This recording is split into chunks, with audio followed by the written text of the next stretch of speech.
नमस्कार दोस्तों, हर हर महादेव, ओम नमः शिवाय, जय श्री कृष्ण, राधे राधे। दोस्तों, स्वागत है आप सभी का एक बार फिर से हमारे इस चैनल दोस्त 11 बार बोले ये शब्द और रात में ही देखें चमत्कार। जब हम रात में सोते हैं तो हमारा बहरा शरीर सोता है, लेकिन हमारे आंतरिक शरीर, जिसे हम अवचेतन शरीर बोलते हैं या फिर अवचेतन मन बोलते हैं या फिर सूक्ष्म शरीर बोलते हैं, यह जागृत अवस्था में होता है। तो रात को सोते समय भगवान से आपको कौन से 11 बार कौन से शब्द बोलना है जिससे आपके जीवन में रात में ही चमत्कार होगा। इस वीडियो में मैं आप लोगों को सारी जानकारी विस्तार से बताऊंगा। इससे पहले बताना चाहूंगा, मनुष्य के 2 शरीर होते हैं, एक बाहर शरीर। बाहर शरीर से हम क्या करते हैं? बाहरी शरीर से हम जो है आनंद की अनुभूति करते हैं। जैसे कि बाहर शरीर में कहीं पर नृत्य हो रहे हैं, हम उसे देखते हैं। बाहर शरीर से हम जो है हमारे घरों के आसपास में या फिर हम जो भी दिव्य जो है गोचर करने का काम करते हैं, यानी कि हम आसपास में जो हो रहे क्रियाकलाप उसे देख करके मन को प्रसन्न करते हैं। लेकिन जो हमारे आंतरिक शरीर है, जो हमारे अवचेतन मन है, ये परमात्मा से जुड़े हुए होते हैं। इसलिए अवचेतन शरीर से जो भी कार्य को करें या फिर जिस भी चीज की प्रार्थना करें, वह प्रार्थना 100% सफल होता ही होता है। आप में से अधिकतर लोग कमेंट करके पूछते हैं कि गुरुजी, सोने से पूर्व में क्या करना चाहिए जिससे हमें अच्छी गहरी नींद आए और भूत प्रेत बाधा से बचने का कोई उपाय बता दीजिए। आप में से अधिकतर लोग भूत प्रेत बाधा से भी ग्रस्त रहते हैं, तो अगर आज की वीडियो मिस कर दी तो सारी जिंदगी पछताना पड़ेगा। एक ही वीडियो में मैं आप लोगों को संपूर्ण जानकारी बताऊंगा। वीडियो आप अपने फायदे के लिए पूरा जरूर देखना। लेकिन दोस्तों, उससे पहले अभी तक आपने हमारे चैनल को सब्सक्राइब नहीं किया है तो चैनल को सब्सक्राइब करके बेल आइकन जरूर दबाएगा। सच्चे मन से कमेंट बॉक्स में लिखें जय श्री राम, जय हनुमान। देखिए, आप में से अधिकतर लोग जो है पति पत्नी हमें कमेंट करते हैं कि गुरुजी, आप यह बता दीजिए कि रात में पति और पत्नी को कैसे सोना चाहिए। ठीक इसके बाद मैं आप लोगों को बताऊंगा संपूर्ण जानकारी। वास्तु विज्ञान में कहा है कि दाम्पत्य जीवन में आपसी प्रेम और तालमेल के लिए पति और पत्नी, यह दोनों को ध्यान से सुनिएगा। पत्नी को पति की बाईं ओर सोना चाहिए और पति को दाईं ओर होना चाहिए। इसके पीछे कारण है कि पत्नी को पति का बायां अंग माना गया है, जबकि पति को पत्नी का दायां हिस्सा माना गया है। इससे पारिवारिक जीवन में संतुलन बना रहता है। आइए इस वीडियो में विस्तार से जानते हैं कि किस दिशा की तरफ और कौन सी दिशा की ओर सिर करके सोना चाहिए, जिससे कि अच्छी नींद आए और जीवन में चल रही जो परेशानियां हैं वह दूर हों। धर्मशास्त्र कहते हैं, वास्तु विज्ञान कहते हैं कि मनुष्य को हमेशा उत्तर की तरफ मुंह करके सिर करके सोना चाहिए। जो लोग जैसे कि विद्यार्थी हैं, जल्दी से कोई भी प्रश्न को याद करते हैं, उत्तर को याद करते हैं, भूल जाते हैं ऐसे विद्यार्थी को, या फिर जो लोग नौकरी प्राप्त करना चाहते हैं, प्रमोशन प्राप्त करना चाहते हैं, ऐसे व्यक्ति को उत्तर की तरफ मुख करके सोना चाहिए। जो लोग पूरब की तरफ मुख करके सोते हैं, ऐसे व्यक्ति को जीवन में पूर्व समय में किए गए जैसे कि पुण्य है, पूर्व समय में किए गए जो पाप हैं, पूर्व समय में किए गए जितनी भी जो घटनाएं याद आती हैं, पूरब की तरफ मुंह करके सोने से, पश्चिम की तरफ मुख करके सोने से क्या होता है?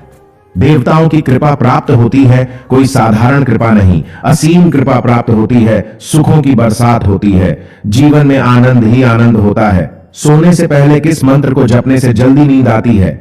आप में से अधिकतर लोग कमेंट करके जरूर पूछते हैं। तो हमारे धर्मशास्त्र में ऐसा बताया जाता है कि जो व्यक्ति गायत्री मंत्र का जाप करके अगर सोने से पूर्व 5 बार गायत्री मंत्र का जाप करके सोते हैं तो जल्दी गहरी नींद आती है। और यह नींद इतनी गहरी होती है कि जैसे मानो आपने कई सारी मेडिसिन खा ली हो। लेकिन गायत्री मंत्र जाप करने का एक नियम है। गायत्री मंत्र को कभी भी बोल करके नहीं सोना चाहिए। गायत्री मंत्र को कभी भी मुख से नहीं बोलना चाहिए, बल्कि मन से चिंतन करना चाहिए। इसे वेद मंत्र कहा जाता है। इसे अगर आप मन में जप करके सोते हैं तो जल्दी गहरी नींद आ जाती है। भूत प्रेत बाधा से भी हमारा बचाव होता है। प्रेत आत्मा, जादू टोना, भूत बाधा हमें छू नहीं पाते, क्योंकि गायत्री मंत्र जपते ही हमारे शरीर में ऊर्जा आ जाती है। तो आप में से अधिकतर लोग फिर कमेंट करके हमें पूछ रहे थे कि गुरुजी, कितने बजे हमें सोना चाहिए जिससे हमारा जीवन जो है अच्छे से गुजरे, हमारे जीवन में आध्यात्मिक उन्नति हो, हम भी एक सफल व्यक्ति बने।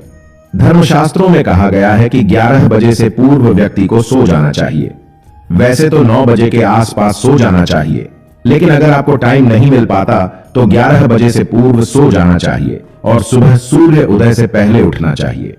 शास्त्रों के अनुसार ऐसे व्यक्ति ही इतिहास रचते हैं। यानी कि सुबह 5 बजे से पूर्व आपको उठ जाना चाहिए।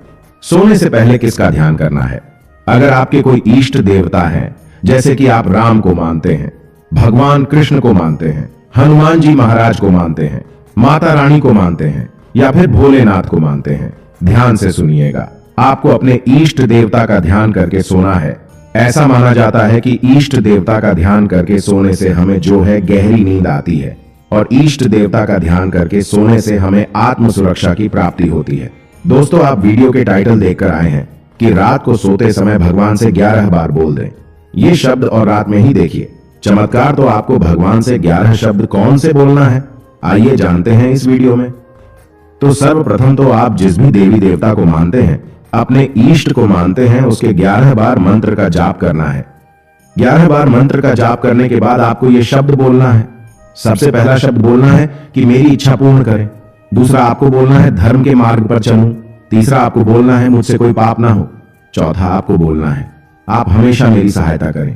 पांचवा आपको बोलना है हे प्रभु मैं क्या करूं, मेरा मार्ग दिखाएं।